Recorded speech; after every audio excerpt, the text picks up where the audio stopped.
సువార్త నేను వినేటట్టుగా చేయకండి.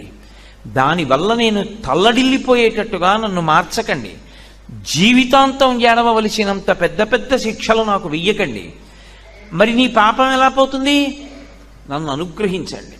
నేను తప్పు చేశాను. ఎందుకు చేశాను? మీరున్నారని తెలియక చేశాను ఒకప్పుడు ఆ పాపం. ఇప్పుడు తెలుసుకున్నాను మీరున్నారని. కాబట్టి నేను చెయ్యను. ఇప్పుడు నేను ప్రయత్నపూర్వకంగా ఏ తప్పు చెయ్యట్లేదు, కానీ అప్పుడు చేశాను. ఈశ్వర, మీరు నన్ను మన్నించి ఆ పాపము యొక్క ఫలితాన్ని ఇచ్చేటప్పుడు బహు తక్కువ చేసి ఇవ్వండి. నేను భరించగలిగేలా ఇవ్వండి తప్ప నేను భరించలేనంత దుఃఖాన్ని నాకు ఇవ్వకండి. ఇది నోటితో అడగక్కర్లేదు. ఈశ్వరుణ్ణి ప్రార్థన చేస్తాడు. వాడొకడు ఉన్నాడన్న నమ్మకం కలిగింది. వాడు ఉన్నాడన్న నమ్మకం ఎలా కలుగుతుంది? వాడి కంటి ముందు కనపడుతున్నాడా?